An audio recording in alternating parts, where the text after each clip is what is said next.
Oh, I've got to click OK. Yeah.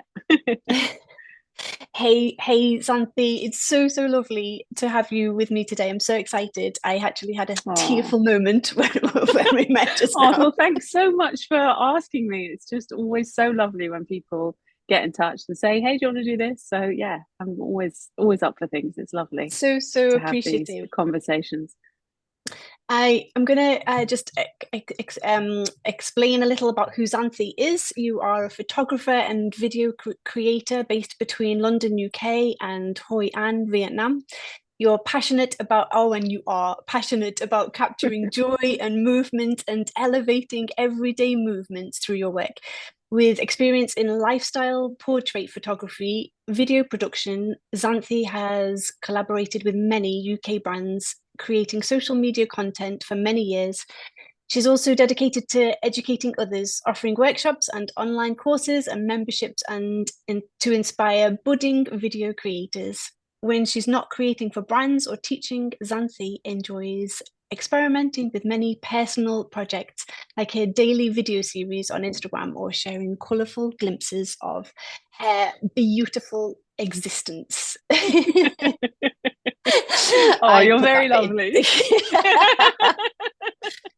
And You're very lovely. I was just expressing to you there, Xanthe, that when I was reading your little bio last night, I felt quite tearful, and I realized it was because when you speak about the passion of capturing joy and movement and elevating everyday moments, this I've kind of done a deep dive in the last few years into all things meditation, mindfulness, NLP, energy work, and I realized that what you create and what your content is, you are doing all of the things in mindfulness, meditation, all of the or NLP. It's all about bringing us back to our five senses, coming back to ourselves, going within, and without even mentioning the word let's sit and meditate, and it's magical. And I was saying to you, wasn't I, that I've followed you for many, I actually am wearing your pin badge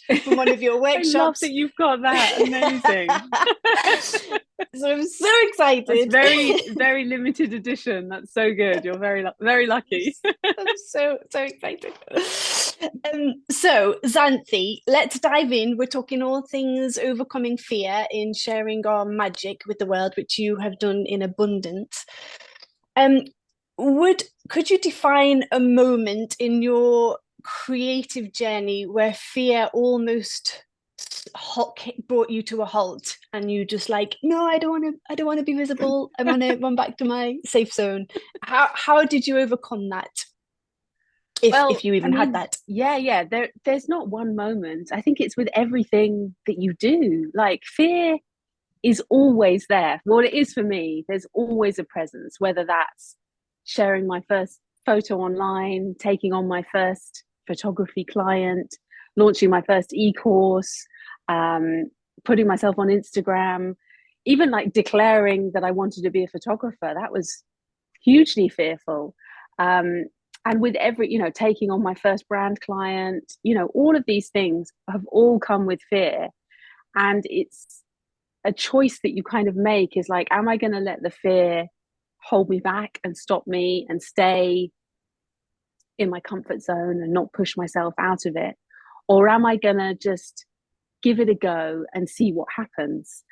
And that's what I've just tried to do with each thing that's been scary, is just kind of put my blinkers on and just jump in and give it a go. I'm going to keep getting the thumbs Yeah, up. I know, yeah. It's a good um, sign.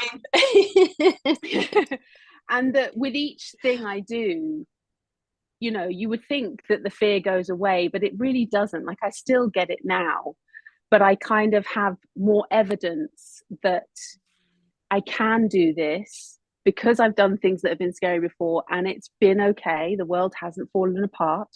Or I was fearful and you know what? It really did go wrong. The client wasn't happy, or I disappointed myself with the outcome. But again, the world didn't fall apart. I still got up. I maybe wallowed in it for a little bit of feeling upset, but I still got on and opportunities still came.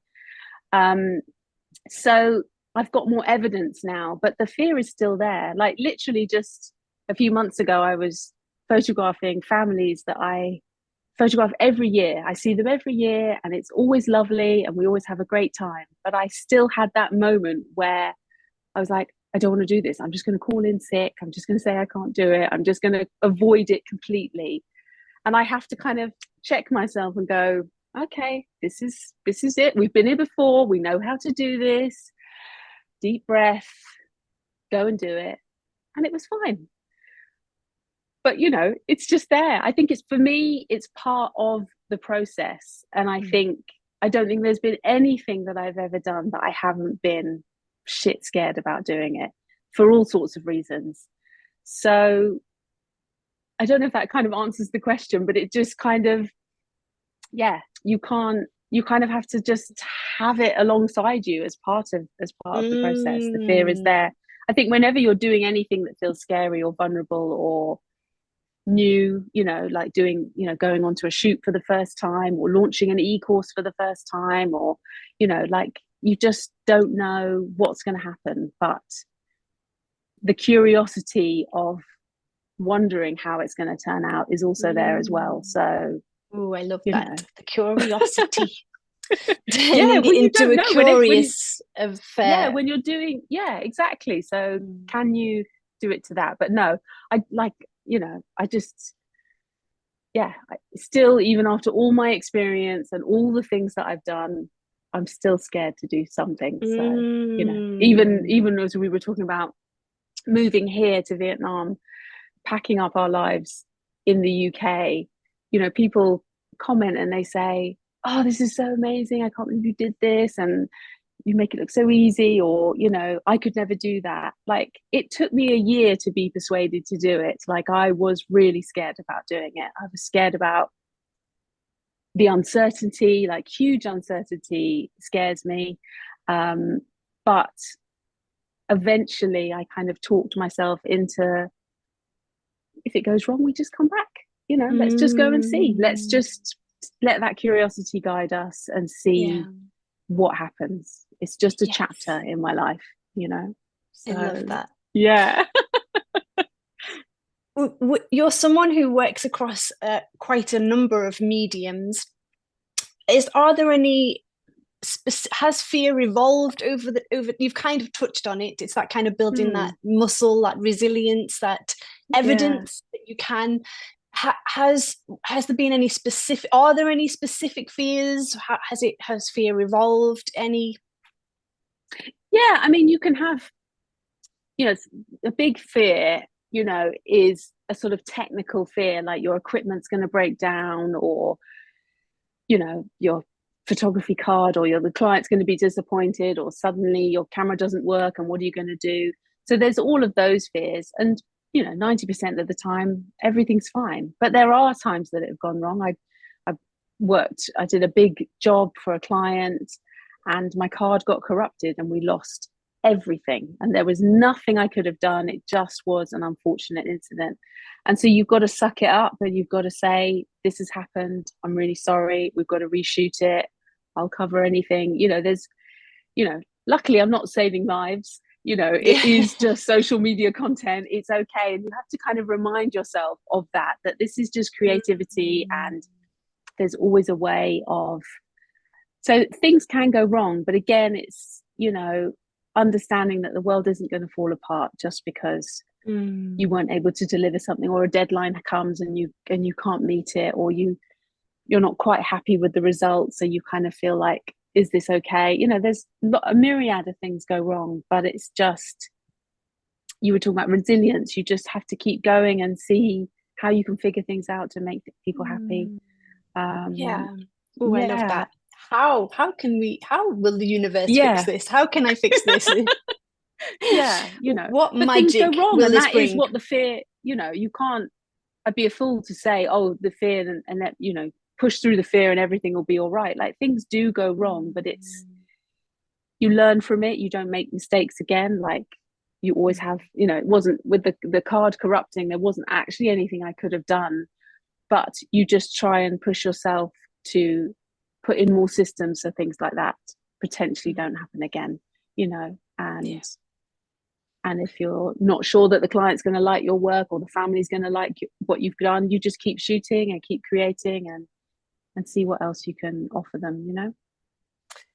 One of the big constants that I sense in when we're kind of starting out and putting out our content, or starting to put out our skills or our qualities and our qualifications and all of that, is the fear of judgment, the fear of criticism, the fear of getting it wrong, the fear of someone popping up with a negative comment in the comments. Oh, Yeah. how and social media is a big part of your work. Oh, Although yeah.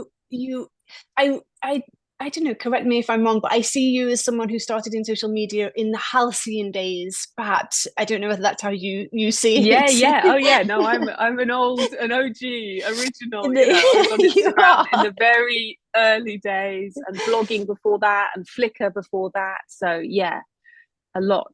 And yeah, it was And scary. And the funny thing is, yeah, for me, the fear wasn't in those early days, because actually it was, you know, I was quite naive. I didn't really know a lot, but I remember trying, you know, posting my first picture on Flickr and being like,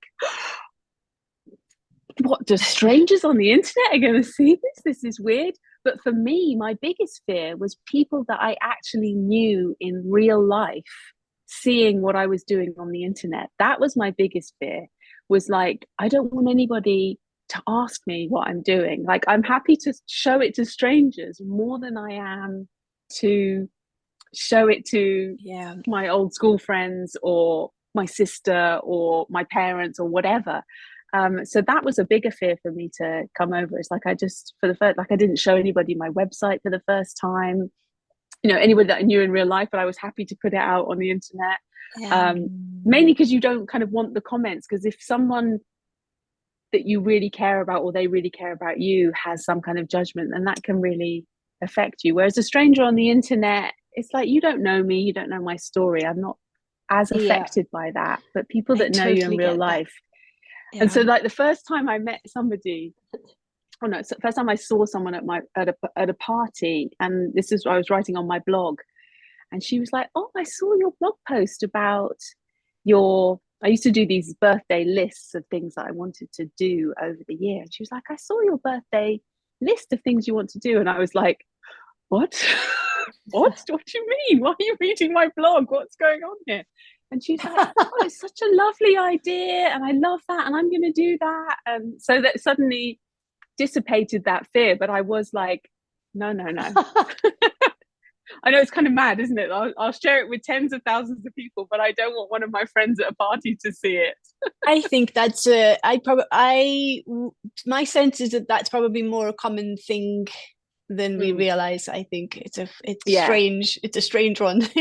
I know, it doesn't make any sense or logic at all, but you know.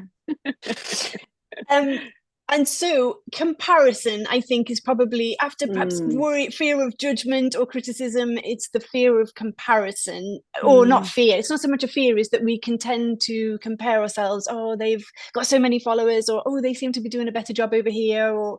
And how do you manage that? How do you overcome comparisonitis? Yeah, well, you know, it's there, isn't it? Like, there's no denying it. Like, you can go down a hole of comparisonitis and you know, see people doing amazing things, and why have they got that opportunity, and I want to see that, I want to do that kind of work, and all of that. And what you can do is either send it, you know, make it send you into a big hole of, well, I'm never going to do that, and they've got it going on, and I won't be that. Or you can use it to drive you to try and achieve those things yourselves. And that's what I try and do most of the time, is see what people are doing as an inspiring thing, as a motivating thing, encourage people that I know that are doing things that I would like to do, and support them. I think that is a really powerful way of overcoming it. And then, yeah, just if I remember, I saw many years ago, I saw a couple of bloggers that I knew had gone on this trip, an all expenses paid trip And I just was like, this is unbelievable. I can't believe people are getting to do this. This is insane. Like, I want to be doing that. And instead of kind of like letting it, upset me and stop me, I was like, well, what can I do to create the kind of content that could draw that opportunity to me? And so it was a real motivator of like, well, get shooting your stuff, share more content that you want to create that could potentially get you those opportunities. And so that's what I did. It was quite an intentional thing, putting more stuff on my blog, more travel stuff, showing more video, because lots of people weren't doing video back then, and putting it out into the universe. Like, I'm a big believer in setting intentions. If you see people doing things that you want to do, declare to the world, I want to do that, and this is how I could potentially do it. And yeah, drove myself to doing that, and then got this amazing opportunity out of the blue. I won some competition to go on a trip, all expenses paid, took my family, and it was like incredible. But I wouldn't have necessarily done that had I not had the drive through comparing myself in a way. So I'm not saying it's a good thing, but I'm just saying use it for good, Yes. And also, oh no, go carry on. No, just that if you feel yourself going down a doom scrolling, everybody's got a better life than me, then get offline, get outside, create your own stuff, remember what you do, write the poem, write the article, take the photo, write the piece of music, and do the work yourself. Stop watching what other people are doing, because yes, absolutely, it can be inspiring and people are creating amazing stuff and you can take real nourishment from it. But go and do the work and create the work that you want to create more of is something I'm always telling people. Like, if you want opportunities and you want to be paid to do this work, get creating. Like, no one's going to come to you and ask you to write a book if you've got no evidence of writing, or no one's going to come and ask you to shoot a campaign if you've got no photos. So yeah, use comparison to be a motivator rather than, I love that. And I love into a hole. Yes. Black abyss. Yeah. And I love and I go there. I mean, I do go there, but I try not to stay there. Just for an afternoon. And I absolutely. love that the frustration can actually be a signal for good. It's a sign that we're not aligned with our true self, that actually that we're capable of more. It can be a source of power for us, I think. Yeah, if you're feeling jealous about someone else's life, you have to kind of have a look at within yourself of like, why is that feeling coming up for me, and how can I change that into something a little bit more positive? Yeah. You mentioned supporting others there. How does community collaboration, how does that help you work through self-doubt, fear, or does it? Has that been a big part of your journey? Yeah, I think having people that are creative as well, that you can talk this stuff through. So when you're having a bad day, you can go, you know what, I'm just not feeling it today. I don't know what to do. I don't know, all of that kind of stuff. Having someone, and they don't necessarily have to do the same work as you, but people who kind of get the roller coaster of emotions that comes with being a creative, I think is really important. And I know it's not easy for everybody to find even just one person who gets it, but reaching out to people and making connections is really huge. And having meetups with people, I did that a lot in the early days, meeting other creatives, collaborating on just fun walks or fun projects, and then even having people that you can, like one of my best online friends that I met years ago at a retreat, she lives in Canada, but we Zoom regularly and chat and talk all things creative, and support each other when someone's having a bad day or a good day, and offering help. So I think it's quite an important part of it, because if you just stay alone with the thoughts in your head, it's not ideal. It's not ideal for me. So being able to just say things out loud, or even maybe journaling is good as well, getting these thoughts out, is really important, and having somebody just go, well, have you thought about doing it this way, and do you want to Yeah. do a project together or whatever, and I think most people are up for collaborating or connecting because you get so much from it when you do it. So Mm. yeah. And perhaps more now than ever, I sense that we're moving Yes. into a time more than ever where it's all about community Yeah. and actually I feel emotion, a wave of emotion even just saying that, which I know Mm. that means it's so true. Yeah. Well, we all, like, people think that they're the only ones that feel these things, and I think we all feel it at different times, but we all feel these moments of self-doubt and these moments of elation, and we've cracked it and we've had an amazing, opportunity come to us, or feeling comparison, or not getting enough work or whatever. Like, we all go through these things, and the thoughts in our head are just constant, so it's good to just chat these things through, if at all possible. So I'm, yeah, a big believer in just trying to find connections, even if it's just a telephone call to, I remember when I started doing wedding photography. Was one of the first photography jobs I did many, many years ago. And I didn't have anybody else who was a wedding photographer. I didn't have any friends, but I made this connection just through Instagram. And we just got chatting, just in the DMs. And then I was like, what, do you fancy a phone call? Like, should we just chat over the phone? She lived in another part of the UK.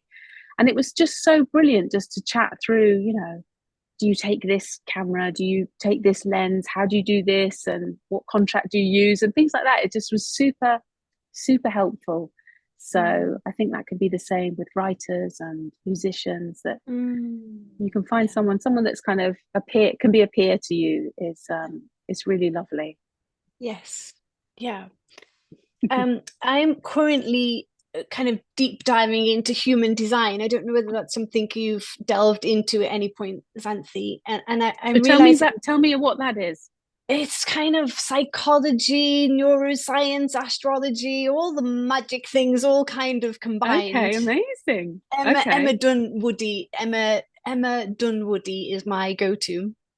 right. And what I'm learning, and it's kind of been very revelatory, what I'm learning is when it comes to strategies for perhaps overcoming fear, my strategy is to respond, to be a responder, meaning that I have an idea and then rather than act on it immediately, I will wait for the nudges or the signs or the synchronicities. Hmm. Oh, I've seen that now several times that this week, or, elsewhere, or oh, so it can be done, or I could do it this way, or and then I can respond. I can follow the nudges of my heart, and that helps me so much because it feels like I'm on the right path, and I don't there's no panic involved. I don't know whether Mm. you have any similar strategies. What's your kind of your way to respond to ideas, or what? I don't know whether that makes sense.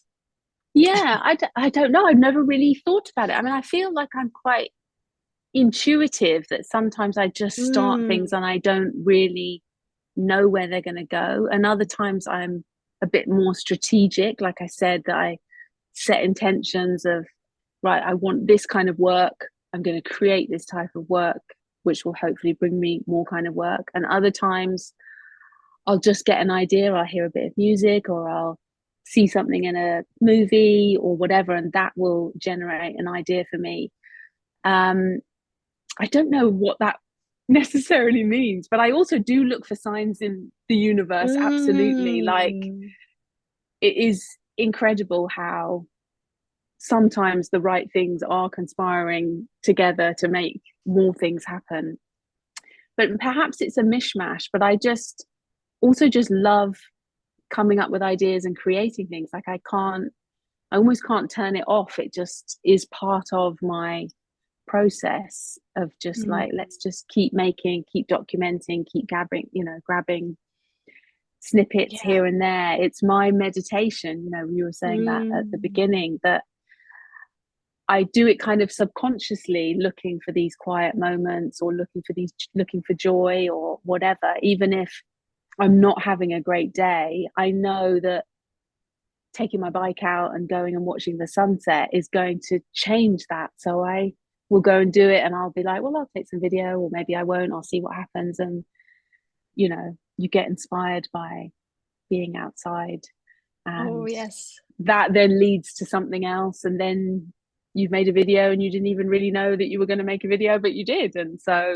yeah, I don't know if that answers it, but and I don't know what I It would do really in does. your It really does. yeah. No, I just find the whole human design thing fascinating. It's Yeah, like I'm gonna definitely magic. Yeah, read a bit check more about that. check Yeah, her out. You can yeah. download a free chart from her. Yeah, from Okay. her. All right. Well, maybe I can find out. I'll do it, and then I can find out what I am. Yeah, But yeah, yeah. I've always documented my life. It's something I've done since I was a teenager. I used to keep these scrapbooks with Polaroids and writings and all my receipts, and you know taking little moments that I'd done in a day and writing them down. It was like my Instagram, but sort of on paper. And so I've just always done it. It's such a part of me and what I do. Like, I hear about like photographers who are like, oh, I'm not taking my camera away with me this weekend. I just need time off. I'm not going to take any pictures. And I'm like, what do you mean you're not going to take any pictures? Like, this is like life, and what could happen. And not that I feel like I should be working all the time, but it's just my creative muscle. Like, I find it Yeah, difficult to turn it off, which is probably not a great thing either. But I don't feel it's like a workaholic thing. I just feel it's just like it's not work. it's my calming thing. And I just love documenting what I'm up to and what I'm doing, and try not to let it interfere with my living, but it's just part of the process. If I see a nice sunset, or I'm with people and the light is beautiful, then I'm gonna Oh grab some God. pictures or some video. So yeah, That it's part of me. So that collecting over the years, and I'm sure in those kind of scrapbooks and whatnot, there's all sorts of morsels of wisdom and quotes from films and lines from your favorite books and all sorts of things. Do they then help when you go back and look at things, do you see things kind of, do they then help generate more ideas?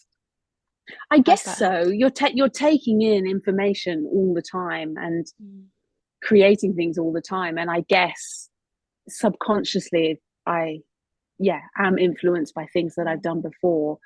Um, my memory is terrible, so actually, I sometimes go back and I look at videos and I'm like, God, I don't even remember making that. It's like crazy. I'm like, really? And then reading things, and as you said, like taking quotes of things, but at the time they're quite front and center, and then it just kind of is all part of the log in my mind. And I don't I think I'm just inspired all the time and gathering information all the time, but I can't possibly store it all. No. The in that kind of creative flow, you have a lot of projects, a lot of interests. How important is finding time, and your kind of working for yourself? How important is it to find the time to switch off, to kind of come back to self, to how important is rest, essentially? Yeah, I think it is important, and I definitely didn't rest enough. Like, when my boys were little and I was running, just starting my business, I would work too much, perhaps, just because there's that kind of, when you're with the kids all day and then you've got to work in the evening and all of that. So I didn't rest enough. But I was younger then, and it didn't feel like it was as necessary. Whereas I think now, as I've gotten older, rest is more important, and making time to exercise or watch a movie or have an afternoon where you're just gonna lounge on the sofa or whatever is super important. And I think it's something that I probably didn't learn early enough, and I wish I had. But maybe I wouldn't have listened. I don't know. But I feel like it is productive to rest, but I'm still learning that, Yes. you know. Yeah, the rest But I is make part time of to the work. exercise now, whereas I Yeah. never used to do that. And I, yeah, Mm. it is important to look after yourself for sure. Yeah. Your commitment to personal projects blows my mind. So for example, I haven't sketched for quite a few years, and I used to keep a daily sketch journal, and I really wanted to get back into that. So I thought, I'm going to do 30 days, a little sketch every day. By day 12 I'd gone off course. And so I think on your website there, you say about a beautiful website, exquisite website, by the way. Go and check it out, everyone. But you say that you've done a video every weekend. You did a video every weekend for 5 years, and now I think I'm correct in saying that you make a daily video and post it. Is I that did right? last year. Yeah, Right. last year I Okay. did one every day. Wow. Yeah. How, Emma? Yeah. Because I think consistency and that kind of commitment is something that perhaps a lot of us kind of 11, that's nice, is something that a lot of us kind of find challenging. What's your thoughts on that? Any winsome words? Well, I love personal projects. Like, I just always have done them. As I said, I kept those sketchbooks for many years, and then when I moved everything kind of online, I started on Flickr, and there were so many brilliant challenges on there. The 365 projects, the 52 weeks a year projects, the take a picture at 3 p.m. every day projects. Like, there were so many projects, and I just was like, God, I found my people, like people that get wanting to create regularly and getting that consistency, and it inspired me so much. And I did like a 365 grateful project, back in 2008, which was a photo a day, and I just absolutely loved it. And I gained so much from that project in terms of the discipline and the consistency, but also just trying new things, experimenting, playing. I learned more about my camera. I learned what I love to photograph. There were just so many lessons there that when I finished that project, it encouraged me to keep coming up with my own projects to do. And so the video, again, I got more into video. I kind of moved away from photography and got more into video. And again, when I launched one of my first online courses, I always did the projects, and I still do now, always do the projects alongside the participants, because I feel I need to show up just like they do. And again, we would shoot day in the life videos or week in the life videos or whatever it was. But I always wanted to create just stuff for me, to not worry about there being an expectation on anybody else. I could experiment, I could play, I could try things out. It didn't matter if it didn't work out. I didn't have to share it online. I could just show up for me. And every time I've set a project, I've just gained so much from it. And a lot of my early work working with brands came off the back of personal projects. So they would be like, oh, we loved what you did here. Could you do that for us? And so you then see evidence again. You're creating stuff, you're experimenting. Like, a lot of my first stop motions that I shared on Instagram, they were just personal projects. Again, I did like this color project, and I had like 2 or 3 brands reach out after I shared that kind of stuff. So again, more evidence that when you do stuff for you, people do see it. You never know who's watching and who's seeing what you're doing and how they interpret it as translating it for something else. And I like the discipline. I set myself deadlines and rules, but I'm also happy to be flexible. And like when I was doing the project last year, where I was just it's just a short little video about my day, I knew that I wouldn't necessarily be able to do it, to publish it every day. So I set myself for like a 2-week buffer, so that it was achievable to then create something every day. So if some days I didn't hit the goal, I could then make 2 the next day, or I would just do a shorter version or whatever. So I do set parameters that make it achievable. And I also then would share like a week behind. So I wasn't always sharing what I was doing that exact day. I don't think I could have done it if I had to shoot, edit, and publish all on the same day. That was unrealistic for me. But I wanted something that represented each day of the year, and I wanted to be creating every day. So that was my goal. And yeah, so I think you can be flexible. And I also have done projects that I haven't finished. Like I've started a few 100-day projects and not finished them. And that would have been for a myriad of reasons, and mostly probably that I'm just not feeling it. It's not the right project for me. I picked the wrong theme, or I picked the wrong deadline, or the wrong consistency that was needed. And so you can let it go. It is okay as well. So I would say, like, to do 30 days of sketching, what if you did 30 sketches and you just did it over however long the time frame took, and then that's a sort of perhaps a more achievable goal. And say you've got to do it like within 3 months, for example. So oh, I feel like an exhale of relief already. I am a big believer in consistency and doing something every day. I think there is so much to gain from it. Like, you develop your skill so much quicker and you get better at the process. So there is a lot if you can stick to that. But I'm also like, you know what? It's okay. You've got to enjoy the process. Otherwise, what's the point? Like, if you're staying up till 2 a.m. to finish, it's like those people who haven't done enough steps and they sit there and, on telly and just, waving their hands around. It's like, you're just cheating it. Like, that's cheating. Sorry. Like, who are you kidding there? Or shockingly, I heard someone, people pay people to go and do their jog so that their Strava, I was like, that's mad. Like, what are you doing? Like, no, okay, come on.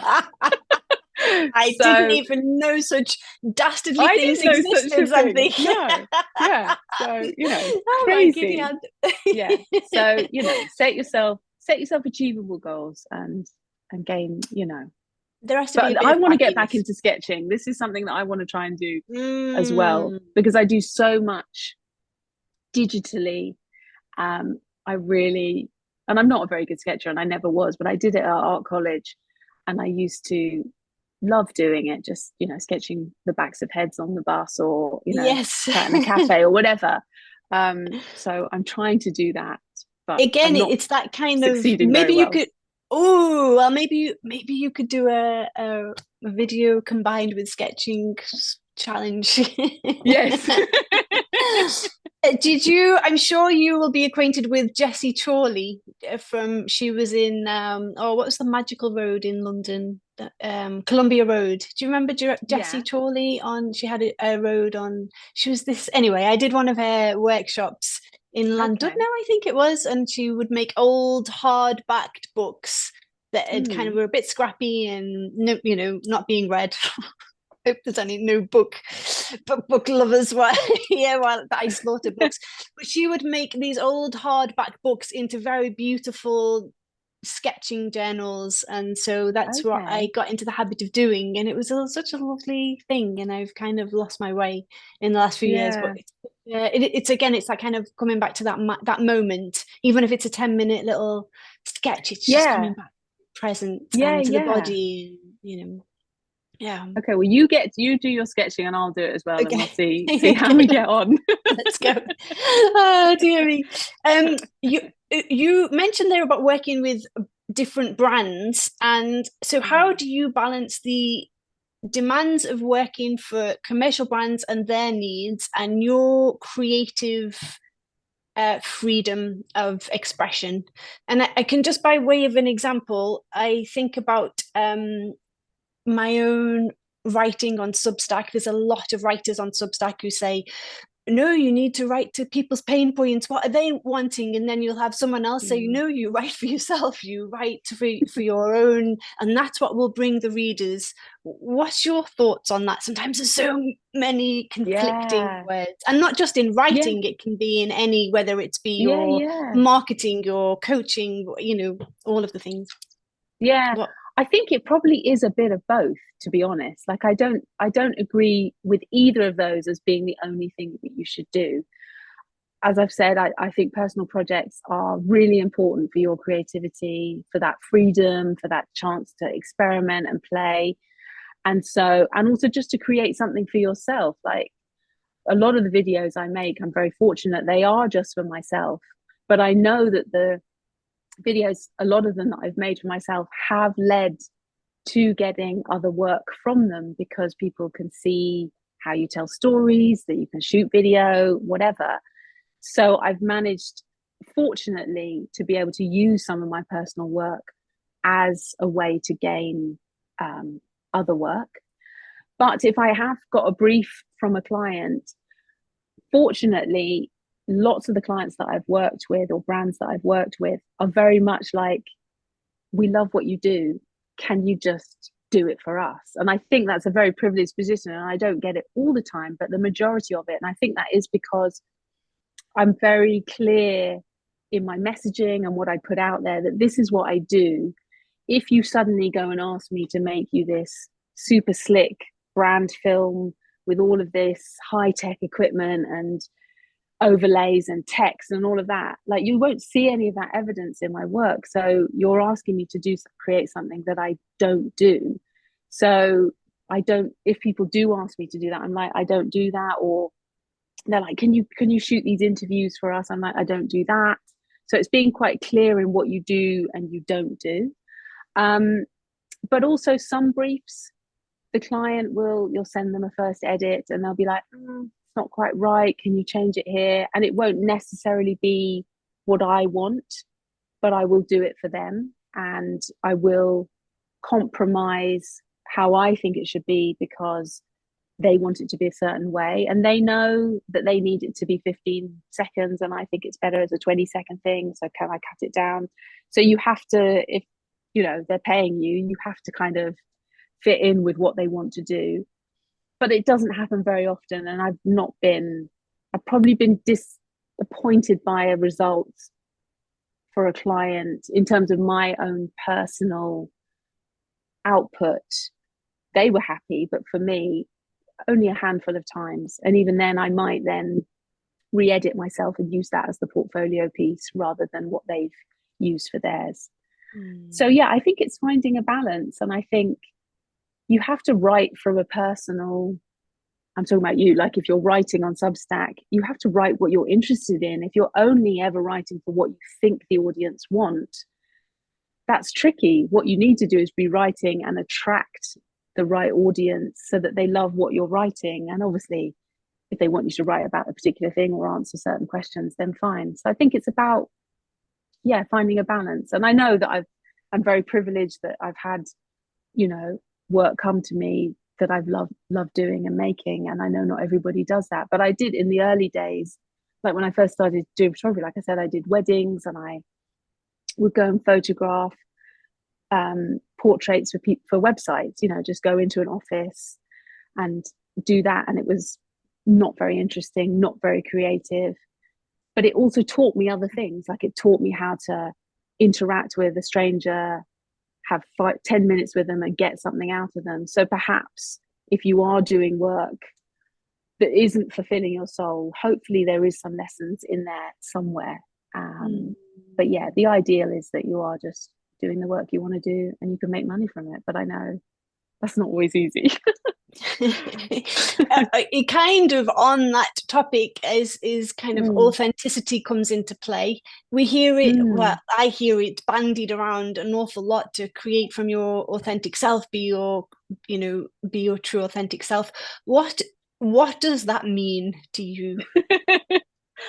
I guess kind of what I've been saying, that I try and create the type of work that gives me some fulfillment in terms of enjoying the process of it, enjoying the final result of it, and to not be, like I'm not going to go and shoot a video on a subject that doesn't mean something to me. Like it just wouldn't feel right or natural. I just probably wouldn't be able to do it, just like you couldn't write on a subject that you have no interest in or aren't wanting to be interested in. So yeah, I don't know. I think it's just an intuitive thing, isn't it? To just try and be yourself, not try and be anybody else or what you think the internet wants from you. ultimately you've got to like what you create. And I make videos that I know I'll want to watch in years to come, not because I want 250 likes on Instagram. Like, that's a byproduct of it. That's a fortunate thing, and sometimes not, because sometimes nobody sees it or nobody likes it as much as me. But I know that anything I put online, I really like. So, or I've got something from the process of it, or I think, it might move somebody somewhere. But yeah, it always moves I think me. that's being authentic, isn't it? I don't know. Yes, absolutely. I'm so aware of your time, Xanthe, but I'm going to just a couple of final questions. Yeah, for sure. I read the other day a lovely illustrator on Substack called Emily Charlotte Powell. She wrote a lovely little article on why we have this insatiable need to create. And she said, I create to explore my senses, to try out new things, to touch the edge of the unknown, and to weave dreams into the fabric of my reality. Why would you say that you create? Why is it so important to you to keep on That's so creating? lovely, isn't it? What a lovely, lovely quote. So poetry. beautiful. Yeah, it's Yeah. absolutely beautiful. I think it's just, as I already kind of said, it's just like a switch I can't turn off. It's just part of me. I'd love to see the world through a lens. I love to capture that moment, to just try and keep it so I can remember it. I can't seem to turn it off. I enjoy the editing process. I love that kind of feeling you get when you find the right music and the shots are beautiful and the light is lovely and it all comes together. Like, there's just something really lovely about it.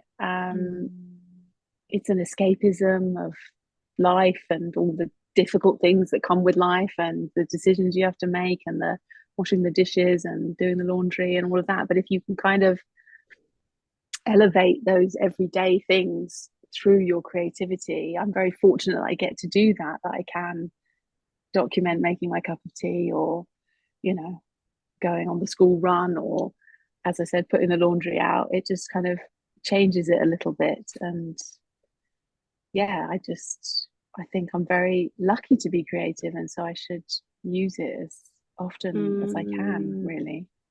And you do make washing the dishes extraordinarily beautiful. I mean, I always want to go and wash my sink full of dishes when I watch one of your. Oh, it's really so beautiful. Yeah, I think it's that part of us that resonates with our deepest passions, desires, strengths. I think it's such a powerful thing that we get to create. Final question. Absolutely. Final question. What would be your parting advice for any aspiring creatives, entrepreneurs, people who really know that they've got stuff to give and magic to offer and to put out into the world? What would be any parting advice? Well, I think to just keep showing up, keep doing the work. As I said, create the work that you want to create more of. It's been a huge part of how I've managed to keep doing what I'm doing, is just keep showing up, keep doing the work. It doesn't have to be perfect, enjoy the process as well. Like, things don't have to be perfect. They can just be something that you learn from the process of it, going through the motions of writing or making music or taking photos. It doesn't have to always be about the finished result. The journey is the destination, that kind of thing. And then also, when it comes to fear, one of my favorite quotes is, fortune favors the brave. And I know with any time I've done something scary where I've had to be brave, there has always been something good that has come from it. As I said, even when things have gone wrong, you learn from it. But yeah, taking that leap is a big thing, because many people don't. They just talk about how they want to do things or think they want to do things, and they can't take that leap. but if you can, there is always good stuff on the other side of it. There really is. So perhaps Mm. fortune favors the brave. That is my one. It's like that And glorious just scene. start. Yeah, just start. Just Yeah, start. What's that lovely saying about the a grass blade is no harder to create than an oak, or something like that. I'll right. find it and Yeah, I'll put it yeah. in the show notes, because it's kind of Mm, just that getting started. yeah. It's You that just got there's to that start. Yeah. yeah, it brings to mind that lovely scene in Harrison Ford. What's the Harrison Ford films? The big film. Don't ask me. I'll have no memory. Oh, again, I'll put the link in the show notes. There's a wonderful Yeah. to a YouTube clip where he steps out onto the chasm, and he has to take that leap of faith, and that's Yeah. when the walkway in front of him shows up, and so it's kind of like, Yeah. Well, I heard this lovely analogy actually of imagining yourself on the dock and on the boat, one foot on either, and you can just go back to the safety of the dock if you want mm. to, or you can just take that leap and go on the boat and see what happens. Oh, And I let's go love on the that boat. idea, I love that idea. Yes, let's go on the boat, Xanthe. Yes, yes. Come to Vietnam. Oh, I love that. Oh, I'm so grateful, so deeply grateful for your Oh, time. And it's so so funny because lovely. Thank you for I have asking me. a quote right above your head on my Mm. wall here that says, it's by a Japanese artist that says, "Life is art. Art is life. I never Mm. separate it." And there could be no one that sums up Love that that. phrase better than you. I mean, you are just Oh, the bless master of you. making life art, and I just adore that. I cherish it with all of Oh, my heart. well, you're Thank you. very lovely. Thank you. That's so sweet. And I'm No, so thank excited for you. you at doing this, putting yourself out there, trying new Ah, things. All of that is really, yeah. really Trying, brilliant. So good trying for and you. failing forward, seeing what works, Yeah, all of the things. absolutely. Yeah. Well, there are Ah, nuggets of wisdom everywhere. So yeah. it's great to have these conversations. And I'm so honored that you asked me. So thank you. Bless you, Xanthe. Thank you so much for all Yeah. of your wisdom. Thank you. Bless you. Yeah. Thank you. Amazing.